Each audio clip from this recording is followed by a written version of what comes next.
Hello, welcome to my channel, and to my subscribers, welcome back. In this video we're making yet another no-bake dessert, and this time we're making homemade chocolate pudding. And you can put away that Jello pudding box because we're making this entirely from scratch, and we'll get right into it. We're going to start off by adding 6 tablespoons of all-purpose flour to a 3-quart saucepan. This will help to thicken the pudding. Then we're going to add a half cup of white granulated sugar to sweeten the pudding, a 1/4 teaspoon of iodized salt, and we're going to add 1/3 cup of unsweetened cocoa powder.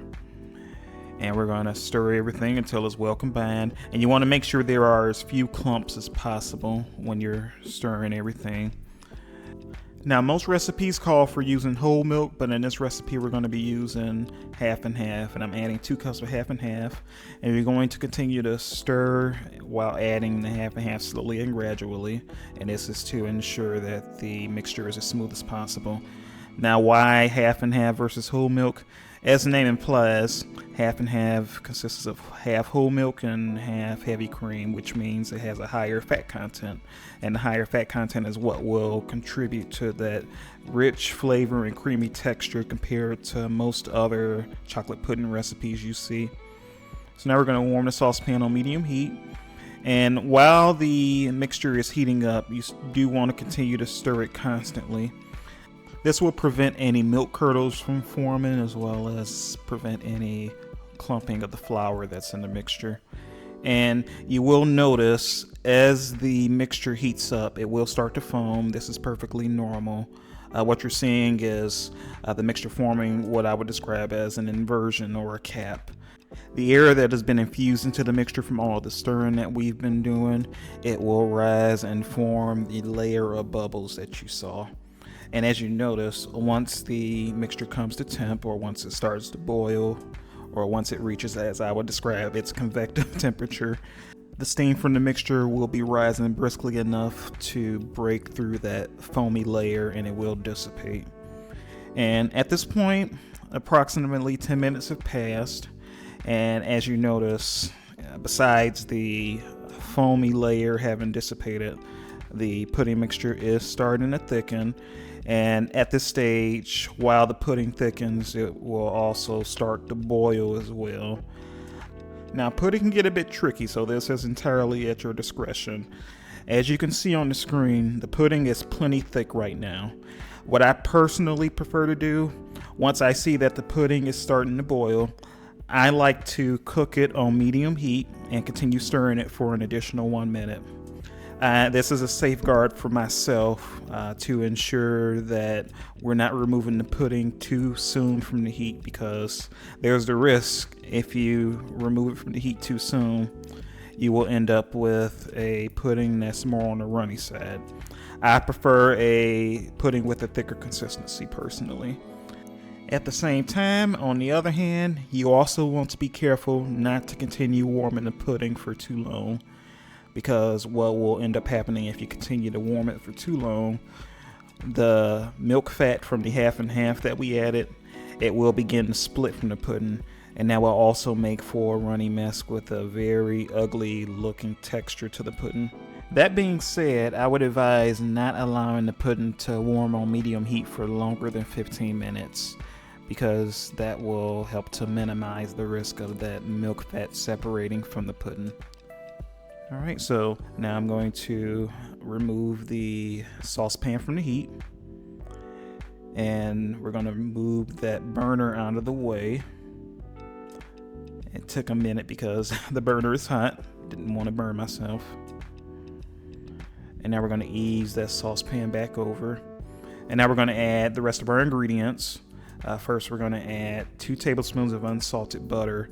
This will help to emulsify all the ingredients in the pudding. The flour helps to thicken the pudding, and butter will ensure that all of it remains emulsified as it cools. And now we're stirring until the butter is melted and fully combined with the pudding. And finally, we're going to add 1 teaspoon of vanilla extract. I know it sounds counterintuitive to add vanilla to chocolate pudding, but the reason we're adding that to the pudding is the cocoa powder that we added, it has a very pungent taste, and the vanilla, believe it or not, helps to neutralize that bitterness in the cocoa powder. And also I will add You want to add the butter and vanilla after you remove the pudding from the heat, because if you add it too soon with the vanilla extract, you risk having that scorched, and it will lead to bitter flavor in the pudding. And with respect to the butter, you don't want to cook butter on high heat for too long, because similar to the milk fat in the half and half, that will cause it to separate from the pudding. So right now what I'm doing is I'm adding the pudding to the bowl that I'm going to chill it in. And if you notice, I placed a sieve above the bowl for the pudding. This is totally optional and not required. You can certainly transfer the pudding from the saucepan directly into the bowl without straining it through a sieve. The reason I'm doing this is to ensure any milk curdles or any clumps of flour that were in the pudding while I was warming up have been separated from the pudding before we begin to serve it. It's yet another safeguard that will ensure that your pudding is as smooth as possible when you eat it. But as I mentioned, it's not required. It is an extra step. It is totally optional and completely up to you if you choose to strain the pudding through a sieve. But that is how you do it if you choose to do so. Alright, so now I'm giving the pudding a good stir in order to smooth it out a bit more. As mentioned, I'm also going to cover the surface of the pudding with plastic wrap before placing it in the refrigerator. This is to prevent a layer of skin from forming on the surface. If you prefer the layer of skin, you can leave the plastic wrap off. And you can also serve this pudding warm as well if you desire. It is optional and entirely up to you, but if you choose to chill it in the refrigerator, I would advise chilling it for at least 2 hours, but the longer the better. And once you refrigerate the pudding, it will be good for at least 3 days. Once you get beyond 3 days, that is when the texture and flavor of the pudding will start to worsen. So at this point, I allowed the pudding to chill in the refrigerator for about 5 hours. I just removed it, and I'm going to place it on the surface, and we're going to remove the plastic wrap from the surface of the pudding. You really want to be careful and pull it off slowly, because if you pull it off too quickly, you risk pulling up a ton of pudding with it. And we're going to give it a good stir in order to smooth it out once more. And that's how your pudding should look once it's been chilled in the refrigerator. That is the exact texture you want.